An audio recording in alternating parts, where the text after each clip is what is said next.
ये हमारे पास मित्सुबिशी की एक ड्राइव है जिसका मॉडल नंबर है FRD700।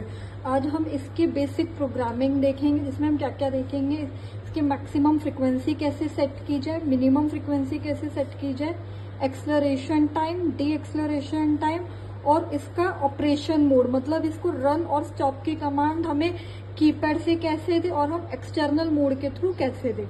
सबसे पहले हम समझ लेते हैं इसकी कुछ कीज के बारे में। ये हमारी है रन की इस की से हम रन कर सकते हैं अपनी VFD को।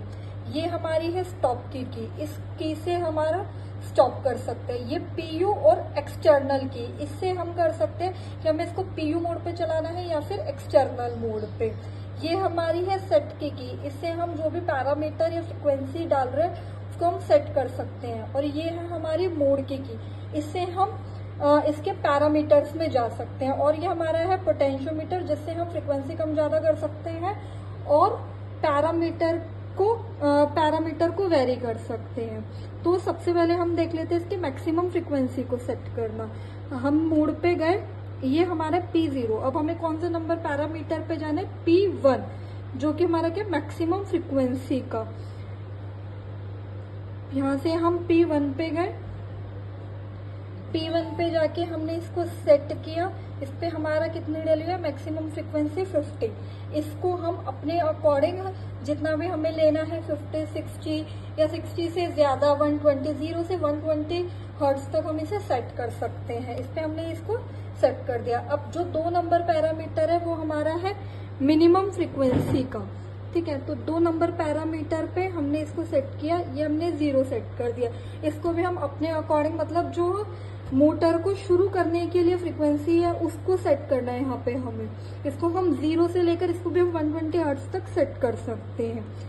इसके बाद हम लोग फिर से, इसके बाद हमने देखा एक्सलरेशन टाइम, जो कि हमारा कौन सा है, 7 नंबर एक्सलरेशन टाइम। इसका मतलब क्या होता है, जो हमारा ये टाइम ऑन होने में ले रही है, जब हमने रन की इसको कमांड दी उसके बाद ये अपनी मैक्सिमम फ्रीक्वेंसी तक जाने में जो टाइम ले रही है उसे हम बोलते हैं एक्सलरेशन टाइम।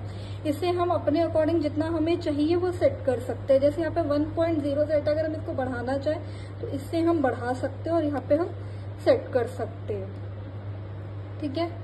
अब इसके बाद हमारा आता है 8 नंबर पैरामीटर, जो कि हमारा क्या है, D acceleration time. D acceleration time का क्या मतलब होता है, जब हमने इसको स्टॉप की कमांड दी तो ये जितना अपनी हाई फ्रीक्वेंसी से लो फ्रीक्वेंसी तक आने में टाइम ले रही है उसे हम बोलते हैं डी एक्सलरेशन टाइम।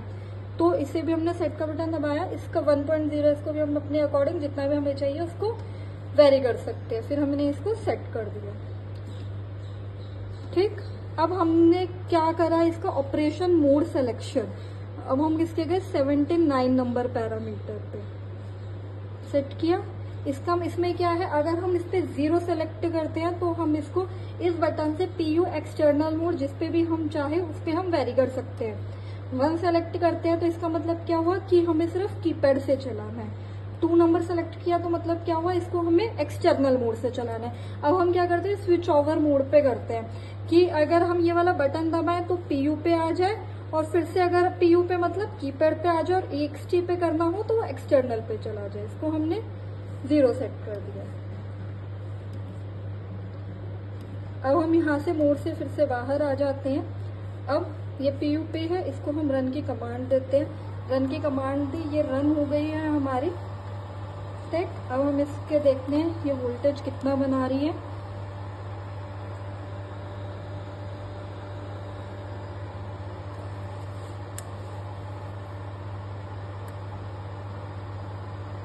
और 45, मतलब ये तीनों फेज पे इक्वल वोल्टेज बना रही है। अब अगर हमें इसकी फ्रीक्वेंसी को कम करना हो तो यहाँ से